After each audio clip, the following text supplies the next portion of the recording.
AI 市場係咪泡沫？佢見到有 AI 泡沫嘅跡象，有可能出現 AI 泡沫，有可能出現 AI 泡沫。呢個就係 OpenAI CEO Sam Altman 嘅講法。睇下呢張圖表，佢顯示咗 AI 開支對 GDP 嘅貢獻。佢啱啱做咗一件幾勁嘅事，而家已經超越咗另一條線，嗰條線就係消費者開支佔 GDP 百分比嘅貢獻。呢張圖表想同我哋講嘅係，就係大科技公司喺 AI 方面嘅開支，喺2025年正式成為對 GDP 貢獻比消費者開支更大嘅一部分。所以圍繞住 AI 嘅熱潮呢，其實唔單止開始主導股市呢，仲開始影響成個經濟體系。而家無論係科技界定金融界，好多人都開始認為 AI 泡沫已經形成或者緊形成緊。資產泡沫通常都會以痛苦收場，無論對股市定經濟都一樣。如果我哋真係經歷緊 AI 泡沫，佢而家比以往任何時候都更加重要去清楚了解我哋而家喺泡沫喺邊一個階段。呢啲係華爾街分析師對美國科技公司嘅盈利預測，佢哋最近幾個月升到飛天，幾乎係拋物線式嘅上升。機構對科技板塊嘅熱情為某啲同 AI 有關嘅股票帶嚟咗極高嘅估值。Nvidia 而家嘅市盈率係56， Tesla 係190， Palantir 就高達519。對大部分人嚟講，呢啲數字其實冇咁特別意思，但係其實意思就係，如果 Palantir 今日開始唔再增長，持有 Palantir 股票嘅人要等519年先可以回本。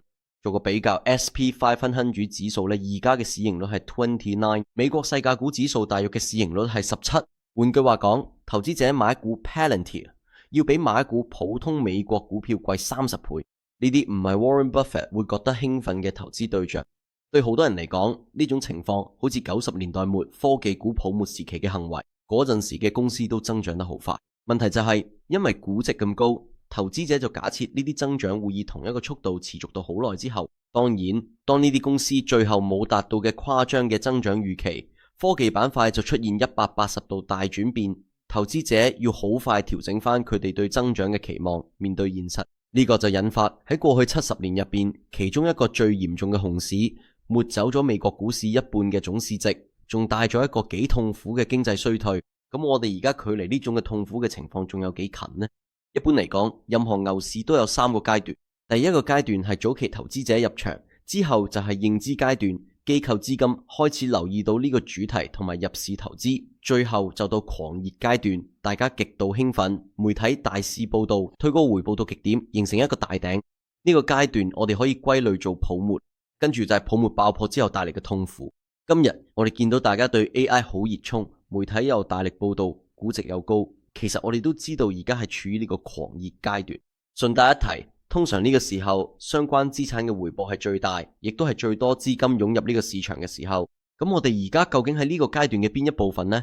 要答呢個問題，我哋要睇下有邊3樣嘢喺呢個狂熱階段推動緊價格，而呢3樣嘢可以幾高程度嘅話俾我哋知呢個情況仲可以持續幾耐。第一樣就係故事推動嘅動力。 AI 唔只係一個長遠嘅投機，唔係話10年後個世界會變成點咁簡單，而家咧真係有實際應用咁發生緊嘅。企業而家將 AI 融入咗佢嘅流程，簡化成本，提升生產力。而家 AI 嘅採用率係9.2%，呢個數據係用美國人口普查局嘅資料，佢哋量度緊企業嘅經濟體系入邊有幾快採用人工智能。而最令人驚訝嘅係，採用速度似乎仲加快緊。呢個正正係推動科技行業現時表現嘅一個重要原因。AI 採用加速緊，係而家發生緊嘅事。正如我哋之前見到 AI 股票而家咁貴，反映投資者預期呢個增長會喺未來幾個月甚至幾年都至少以同一速度持續落去。而家只要 AI 嘅採用真係符合呢啲預期呢，呢個泡沫好大機會會繼續。如果 AI 採用突然之間有放慢嘅跡象，投資者就會好快調整佢哋嘅預測，咁樣可能會令呢啲股票大幅重新定價。雖然好明顯大家都係用現有趨勢去推斷未來，但我哋暫時未見到呢個趨勢真係有放慢嘅跡象。第二個關鍵因素就係資金充裕。所謂流動性就係金融體系入邊有幾多錢可以流入唔同資產，只要資金依然充裕，咁錢好大機會會繼續湧入市場上最受熱捧嘅主題。金融體系入邊有幾多流動性，主要都係由全球各地嘅央行決定。如果全球央行加息，借錢就會變貴，咁樣就會減少流動性。相反，如果全球央行減息，就會增加流動性。截至而家，單係2025年上半年，全球央行已經減息超過60次。如果我哋同其他年份比較，會發現今年係全球央行嘅頭6個月減息次數第2多嘅一年，唯一超過今年嘅就係2020年疫情期間。而家好似美聯儲咁嘅主要央行都宣布未來幾個月會有更多減息，所以而家流動性好充裕，暫時都未見有收緊嘅跡象。最後一個關鍵因素就係價格動力，而呢個絕對係最重要嘅一個。呢張圖呢，就係納斯達克100指數，即係美國科技股指數喺90年代末到2000年代初嘅走勢。你可以見到我哋之前講過牛市唔同階段嘅情況。如果我哋再放大咗去啲狂熱階段，加埋咗移動平均線，就可以睇到當時動力係點樣。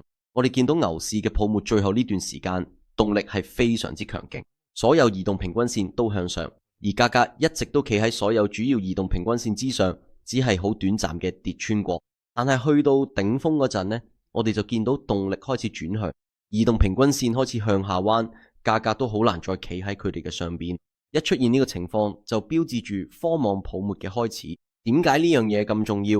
就係因為資產泡沫其實全部都關乎回報動力。喺泡沫期間，大部分投資者都知道發生緊嘅嘢係唔理性，但佢哋都會參與呢種唔理性，因為呢個市場部分嘅回報比其他地方都高。只要回報動力仲係咁強，投資者就會繼續有理由湧入呢一個交易。但當動力開始減慢，正正就係呢個市場部分變得容易向相反方向擺動嘅時候。而家我哋睇翻美國科技板塊，佢嘅動力依然好強，所有移動平均線都向上，股價都穩穩陣陣企喺佢哋喺上面。今年年頭曾經短暫跌穿過，但 AI 嘅普及應用就幫呢啲股票重新推翻上強勢。而家拍呢條片嘅時候呢，其實我哋 Bravos Research 短線呢係做咗一個對納斯達克100指數嘅淡倉，因為我哋覺得短期內有細幅回調嘅機會都幾高，但我哋都認為喺而家呢個泡沫環境之下，科技板塊出現回調，反而係一個可以把握嘅機會。正如喬治索羅斯曾經講過，當我見到泡沫形成，我會衝入去買，繼續添柴加火。